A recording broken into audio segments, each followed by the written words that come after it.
I love this gospel passage because it reminds me that I am so much like the disciples. The disciples are constantly making mistakes and not quite understanding what Jesus is up to, and that gives me great comfort. Let me begin by telling you a story. When I was a kid, my mom used to take me shopping with her. We had to go and run errands, and sometimes she would buy me things, and so that would be all right. But most of the time, she would take me on errands, and there was nothing in it for me.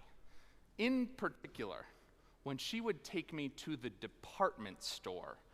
Do you remember department stores? We used to have those around. She would take me to the department store, and that's when I knew that things were about to get really boring. When we would go to those stores, my mother would always say the same thing to me. She would say, "Nate, stay where I can see you." But here's the thing. When you're a kid, the last place you want to find yourself is in the women's fashion section at Sears. And so I would quickly have no idea what to do with my boredom, and so here's what I would do. I would climb into the clothing racks and hide. It was the perfect height for me. I could part the blouses aside and then part them back together, and I would have my own little clothing rack fort to pass the time in. It was perfect. No one could see me. It was my secret hideout that kept the boredom at bay while my mom finished shopping. But eventually, what would happen is I'd hear, "Nathaniel, Nathaniel," and that's how I knew she was serious, because she only calls me Nathaniel when I was in trouble. And so then I'd have to climb out of my clothing rack fort, and the first thing she'd say to me is she'd say, "Didn't I tell you to stay where I can see you?"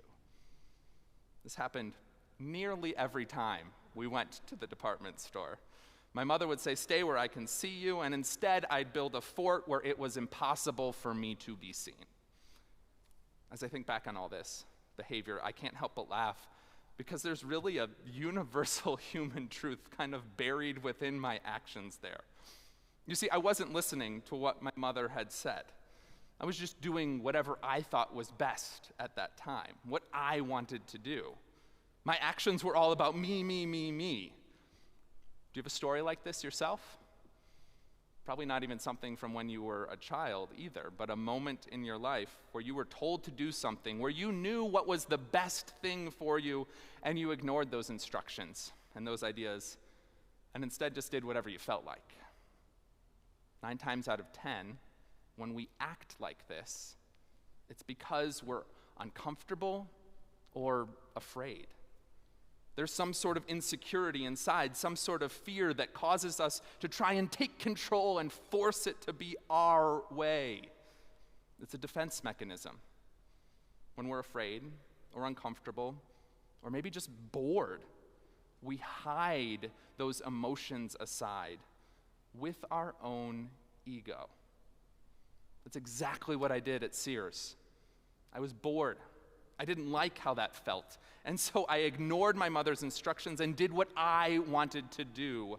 And what I wanted to do was hide. In our gospel passage today, we see this type of behavior from the disciples. The passage begins with Jesus telling his followers a very difficult, uncomfortable truth. He tells them that he is going to go to Jerusalem and be betrayed and be killed and 3 days later rise. And the disciples had no idea what to do with all that. The text says that they were afraid to ask him about it. And so, in an effort for the disciples to deal with this insecurity, to deal with this uncomfortable truth that was presented to them, they start to argue about who's the best. They hide their fear behind their own ego. I wish I could have been there to listen to the disciples' conversation. It must have been hilarious. You probably have James who comes along, and James says, "Listen, I'm the brother of Jesus, okay? I saw Jesus transfigured. I'm the greatest." And then you have Peter who's like, "Wait a second, James, wait a second. I was the first disciple to discover that Jesus was the Messiah. I'm the greatest." And then you have John who comes along, and John's like, "I'm literally called the disciple whom Jesus loved. I think I've got this greatest thing all wrapped up." And then you probably have Judas over in the corner watching all this and just being like, can we change the subject? Can we talk about something else? But Jesus hears all of this foolish behavior taking place, and he turns everything on its head. He tells the disciples that if they really want to be the greatest, they need to care about those who are least. And then Jesus does something really shocking. He takes a child and puts it in their midst. And now we probably hear this story and we think, wow, Jesus is good with children and he can teach. Can he be a confirmation guide? But that's not at all the point. What Jesus was doing was actually a very scandalous action in those days. You see, in those days, children didn't really matter. They weren't allowed to be around adults at all. This is probably part of the reason why we don't have any Bible stories about Jesus as a child, except for that one of him in the temple. Because the gospel writers probably knew that no one would have cared about the story of a child. In first century Palestine, you didn't matter until you became an adult. And so for Jesus to bring a child into the midst of the disciples and to then tell the disciples that they needed to welcome children, and in so doing they would welcome him, what Jesus is really doing here is he's saying to the disciples, stop hiding behind your ego. Stop trying to pretend like you've got it all figured out and put together, and instead use all of that energy towards keeping an eye out for the people who are always forgotten. Stop focusing on yourself. Stop worrying about your own success story.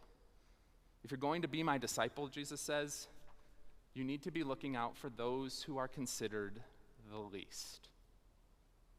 I think if Jesus was to use this metaphor again for us today, he probably wouldn't place a child in our midst. No. Jesus would probably bring that coworker. You know the one I'm talking about. The one who's super negative and overshares on social media and chews with their mouth open. Or maybe Jesus would bring an Oakland Raiders fan into our midst. Or a criminal, or a street corner beggar, or a single mother, or an immigrant, or a homeless person, or a drug addict. Jesus would bring that person into our midst and say, you need to welcome them, and when you do, you welcome me. In the disciples' day, and still in our day, we're so focused on power and achievement and success, but Jesus comes along and flips all those expectations upside down. If we're constantly worrying and arguing about who is best, if we spend all our energy chasing after power and achievement, if we try to bury our fears behind accomplishments, it will always harm us in the end. Jesus has a better way for us to live. And it's totally counterintuitive and hard to wrap our minds around, but it's a way of life where we don't have to hide. It's a way of life where we don't have to put other people down in order to make ourselves feel better. When we'd go to the department store, my mom would say, stay where I can see you. And Jesus says, whoever wants to be first must be last. So let's stop hiding behind our egos. Let's stop propping ourselves up with self-importance. Let's stop worrying about whose church is the biggest, or whose landscaping is the best, or whose social media post has the most likes. And instead, let's turn all of that energy towards looking out for those who no one else is looking out for. Because the good news is this: the disciples were arguing about who was the greatest, and Jesus was standing right there. Jesus is the greatest because Jesus never tries to boost up his own ego. And he never tires of welcoming us back when we are lost or lonely or afraid. Jesus is the servant of all. He loves everyone, from the little child to the drug addict, from the egomaniac to the self-loathing screw-up. Jesus turns everything on its head and sets us free from the game that society is always pushing us to play. Jesus invites us to take all of that wasted energy that we spend worrying about who is the best, who's the most put together, and instead to use that towards caring for those who are least. Amen.